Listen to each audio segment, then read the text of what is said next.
en compagnie de Nicolas Le Goff. Bonjour Colosse, comme on te surnomme dans le monde du volley et notamment en équipe de France. Comment ça va? Ça va, merci, très bien. Alors c'est gentil de prendre un petit peu de ton temps pour voilà, faire le point un petit peu sur ta saison, sur ta vie. Euh, comment tu la vis cette saison avec Montpellier? Bah écoute, plutôt bien, même si c'est vrai que là récemment on a eu des petits moments un petit peu plus difficiles où on avait pas mal de blessés, etc.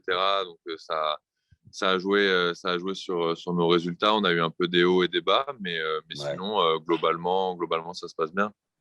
Bah oui, des hauts et des bas, parce que c'est vrai, pour l'instant, vous êtes cinquième, donc tout va bien, vous êtes largement dans les clous pour disputer les playoffs, donc il n'y a pas le feu au lac.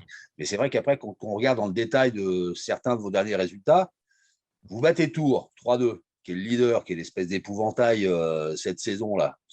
Vous êtes deux à avoir battu Tours cette année, dont Montpellier. Et puis après, vous allez perdre au Plessis-Robinson. Vous perdez contre Nantes-Creuset, qui sont des clubs qui bataillent pour justement essayer d'accrocher cette huitième place en playoff. Donc, sur le papier, dit moins fort. Donc, toi, ton explication, c'est voilà, les blessures. Alors non, pas bien sûr Non, mais ça peut que ce être. Hein. soit le. Oui, non, mais ça en fait partie, je pense, parce que hormis le fait que ce soit Nantes, que ce soit le Plessis-Robinson, ils ont très bien joué, ils ont fait Bien les sûr. deux équipes ont fait des très beaux matchs. Mais nous, c'est vrai qu'avec nos blessures, ça nous a obligés à jouer avec dans des configurations un peu inédites, notamment au Plessis-Robinson, on a Théo Fort qui a joué en réception, c'est pas du tout son poste, donc forcément, bah, nous, ça nous a coûté quand même beaucoup. Tu veux dire qu'il a été nul? Non, non, non, pas du tout. Alors, je rigole. Il a été largement meilleur que moi si j'avais dû faire ce job, donc je peux rien dire. Mais non, mais forcément, voilà, ça nous pénalise. Derrière, contre Nantes, à la maison, on a notre troisième central, pareil, qui se fait mal au genou. Donc, on a fini le match un coup avec Célestin Cardin qui est pointu. On l'a mis au centre. Après, ça a été Palacios qui a joué au centre. Donc, on a dû faire jouer Julien Linel qui n'est pas encore tout à fait prêt à jouer. Donc, c'est sûr que c'est un peu compliqué comme ça. Ouais, il y Donc, avait le ça feu. ne Hein. nous aide pas. Ouais. Donc là, c'est vrai que c'est un peu compliqué. Après, que ce soit Nantes ou Plessis, ils ont très bien joué. Et peut-être que même avec notre configuration normale, on aurait perdu. Ça, on ne sait pas. Mais voilà, c'est sûr que pour le moral, ça fait mal parce que en plus des défaites, il y a des blessures et c'est un peu compliqué. Te concernant, comment ça se passe cette année? Bon, on a compris voilà, les blessures des uns et des autres. Toi, tu joues un peu moins en ce moment. Qu'est-ce qui se passe? Bah, pareil, hein. Tu es parti de Blessure, l'infirmerie? ouais. Voilà, c'est ça. Tu Donc, es je fais titulaire en partie. infirmerie? C'est ça, je fais partie des joueurs un peu blessés en ce moment. Donc là, j'ai loupé les trois derniers matchs. J'espère pouvoir jouer contre 7 dimanche. Ah oui, C'est pas chose gagnée pour l'instant, mais on va essayer. un derby, ça se loupe pas. Hein. Ouais, non, c'est clair. Bon, parlons un petit peu de. On va faire un petit flashback sur l'équipe de France. Titre olympique cet été. T'en es où par rapport à ça au niveau émotionnel? Bah, de toute façon, c'est toujours dans un coin de ma tête et je pense que ça le restera toujours. Ça, c'est une évidence. Après, voilà, on a un métier qui nous oblige à vite passer à autre chose, que ce soit les victoires comme les défaites. Mais une fois qu'on a fini l'équipe de France, il a fallu se reconcentrer sur la saison en club. Donc voilà, disons que cette belle émotion est digérée.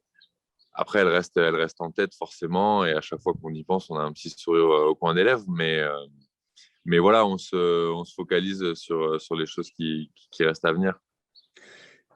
On t'en parle encore aujourd'hui quand tu croises des gens qui te reconnaissent, qui te parlent du titre olympique?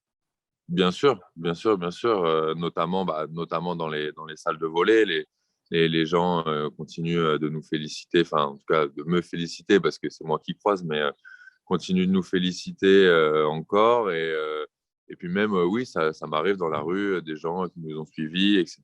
Donc, non, non, bien sûr, ça arrive encore. C'est encore présent dans l'esprit de pas mal de monde.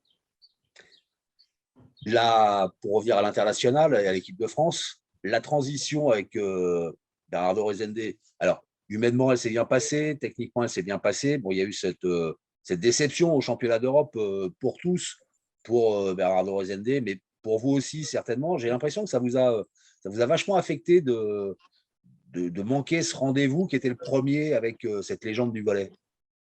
Bah, c'est sûr que de toute façon, passer un petit peu à côté d'une compétition, ça fait jamais plaisir. On est des compétiteurs et même si avant de partir au championnat d'Europe, nous, on savait que notre objectif de l'été était atteint avec les Jeux Olympiques, le titre olympique, etc. Une fois qu'on était lancé dans la compétition des championnats d'Europe, on était là pour faire le meilleur résultat possible. Donc, bien entendu, se faire éliminer, c'est jamais facile. Puis d'autant plus, voilà, comme tu l'as dit, c'était la première compétition avec le nouveau staff. Et ça tenait à cœur à tout le monde de marquer le coup. Après, je pense qu'avec ce qu'on avait vécu avant, etc., il nous manquait peut-être un petit truc. Mais voilà, pour l'instant, ils sont. Enfin, comment? Avec ce nouveau staff, on a l'avenir devant nous et on a le temps de pouvoir se rattraper. On a de belles échéances qui arrivent cet été, et en espérant qu'ils trouvent un endroit pour faire les championnats du monde maintenant que ça a été annulé en Russie. Mais Ouais. voilà. C'est vrai que le contexte international est compliqué. compliqué. Ouais. Mais du coup, ils finiront par trouver, on l'espère, hein, que tout va se calmer, tout va rentrer dans l'ordre et que le sport va pouvoir reprendre la place qui est la sienne. Ouais. La FIVB trouve un organisateur. C'est une belle occasion de vous rattraper par rapport au championnat d'Europe et par rapport au nouveau staff, le championnat du monde. Ah bah bien sûr, surtout que bon, pas pour tous, mais pour la plupart de l'équipe de France, on va dire le noyau dur, c'est Ouais. le seul titre qui nous manque. Donc on pourra dire que si jamais on arrive à faire le plus beau résultat au championnat du monde, la boucle sera bouclée, on va dire. Mais non, mais même sans ça, déjà il y a la VNL, il y a la VNL avant, déjà pour montrer qu'on est toujours là, et si on peut concrétiser avec un podium au championnat du monde, ce serait dingue. On va sortir un peu du contexte volley pour la dernière question. Tu es né à Paris il y a 30 ans. Oui. Tu es passé par le CNVB. Oui. Après, tu as bourlingué, tu as roulé ta bosse en Turquie, en Allemagne.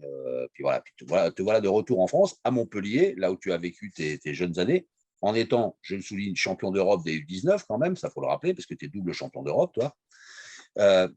Est-ce que tu retrouves le Montpellier de ton enfance ou de ta jeunesse? Oui. Bah, j'ai toujours les mêmes amis, les mêmes, voilà, les mêmes connaissances, les mêmes repères, etc. Après, c'est vrai que bah, là, cette année, ça va quand même un petit peu mieux, mais on va dire que la saison dernière, avec la crise sanitaire, on pouvait pas beaucoup, enfin, il n'y avait pas grand-chose à faire, puisque tous les restos, enfin, tous les lieux de culture, tous les lieux de divertissement étaient fermés. Donc voilà, c'était un peu frustrant. Mais oui, je retrouve mon chez-moi, on va dire. Bon, je ne sais pas si tu vas rentrer chez toi, là, vu que tu es dehors, tu vas peut-être aller te balader parce qu'il a l'air de faire bon à Non, Montpellier. je vais aller à l'entraînement, figure-toi. Ah, bon, très bien. Eh ouais. C'est une très saine occupation. Je te félicite. Voilà, Merci beaucoup, Nicolas, de rien, d'avoir pris avec ce plaisir. temps-là pour nous répondre à voilà, tous tes fans. À Avec plaisir. bientôt. Belle fin À de bientôt. saison. Puis on reviendra Merci. te voir peut-être d'ici la fin de saison. Hein, Ça marche, bah avec plaisir. Avec avec plaisir. plaisir. Merci beaucoup, Nicolas. De rien. Salut. Ciao, ciao.